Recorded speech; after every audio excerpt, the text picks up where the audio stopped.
What's going on, guys? Abrasus here. So today we have another episode of how many tricks are there in this game? Come on. I will show you 5 another tricks that I figure out and I sometimes use. Well, one of them is very useful.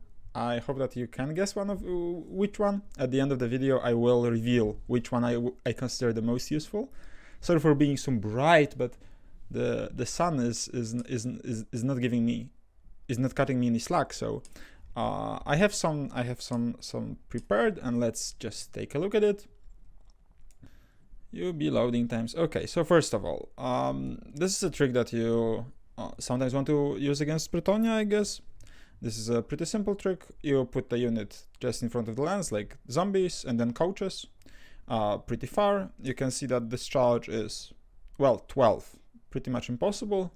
But the point is that, okay, so what are the options for the Bretonia player? He can charge those and get just killed by the coaches. Not such a great idea. He can just back off, but then like zombies push forward.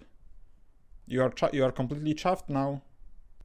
You can go forward with coaches, and then next turn the story repeats, right? So basically, this is a very useful tactic that can be used against armies that are very fast. So you put a unit that is like, if you don't have fast enough chaff that can help you, or you don't want to use your chaff very early, then you can just push a unit like zombies or like 20 hobgoblins or like anything like this, and then just either they charge you and they are in the middle of the field. They either have to flee or they have to take some hard charges, or they don't charge you and you can just chaff them with a very cheap unit afterwards, with a very slow unit even. Okay, and the second thing is about when we are at the topic of Bretonia and zombies. This is actually a very simple trick. Let's say, because usually, especially in the era of the universal battle, many of the positionings are done very precisely so that the unit barely cannot escape the line of sight and so on. So there is a trick that helps against this. For example, you have those zombies here, and the Realm Knights, after the movement, zombies are not out of the line of sight, but let's cast some magic, let's cast some occultism spell. Oh, 3 zombies are gone, and now the zombies are out of the woods. Okay, so those are the 2 very simple tricks that you can do with the with some magic or with some movements. And let's proceed to the further ones. Okay, and now we will talk even more about Chaff.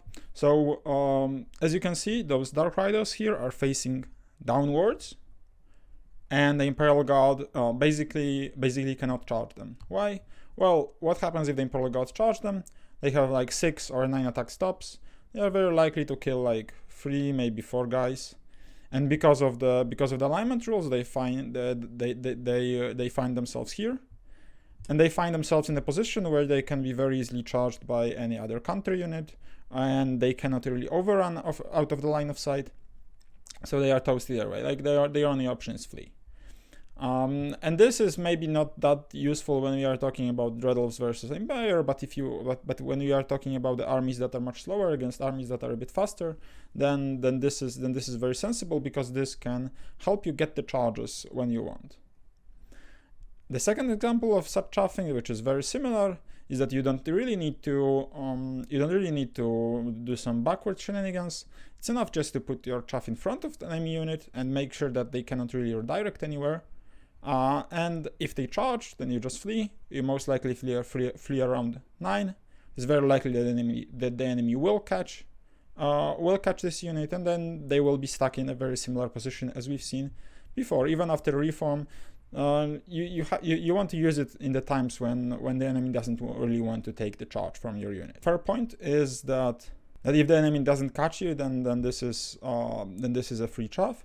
Also, you don't have to really stand above 16. Like, let's say you stay just around here, and now your unit flees, and the opponent cannot redirect either way, because they just cannot wheel past this unit to be able to get to your unit, right? So like here. And then in this direction the same. They cannot wheel past. And I think no matter what you roll, even if you come like 1 inch from this, then they still cannot roll past. So they are kind of stuck, being forced to charge at Chaff. being forced to travel chaff is not very pleasant. Okay, and the last thing that I want to show you is positioning when wanting to charge the war machine. This is especially important for the flying units, but also for the regular units. So let's say you have those dread knights, and you want to charge at the cannon.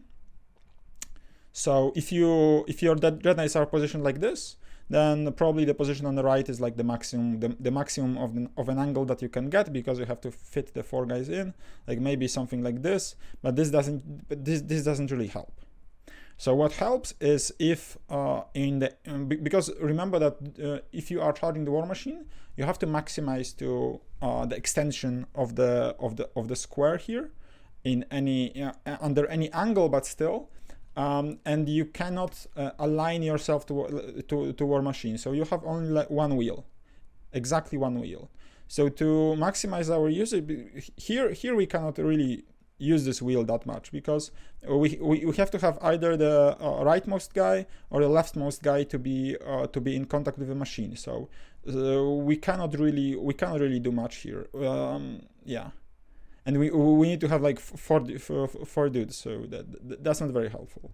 But let's say you start like this, so your initial movement misses the war machine, and it's much easier because you can position yourself pretty much to the same standards as you have on the right.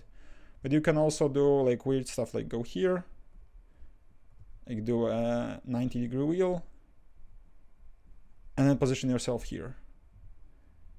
Well, maybe something like this. Okay, so this just gives you much more options. You just have to pick on which side of the war machine you want to connect, and this makes it much easier to get some good overruns, to get out of line of sight of any units that are supposed to counter you, and so on.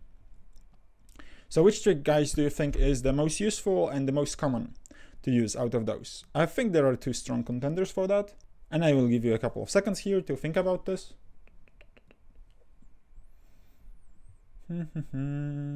Okay, so in my opinion, this is probably the last one is probably the most useful trick, because well, charging the war machines happens, and it is useful against a lot of armies, and you have to be aware of how to use that, not only offensively but also defensively. Like when you're positioning your war machines, then be careful that your opponent can do such thing.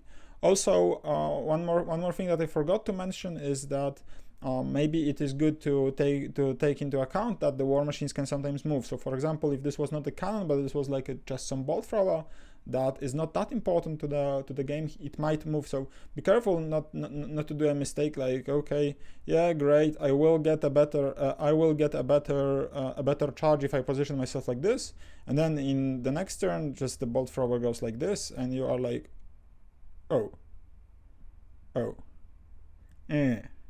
yeah, so that's annoying. Okay, so back to the main topic. I think that the second most useful is probably the first trick, which is the baiting of the fast units. Anyways, guys, hope you enjoyed it. Thank you for watching, and see you in the next one. Cheers.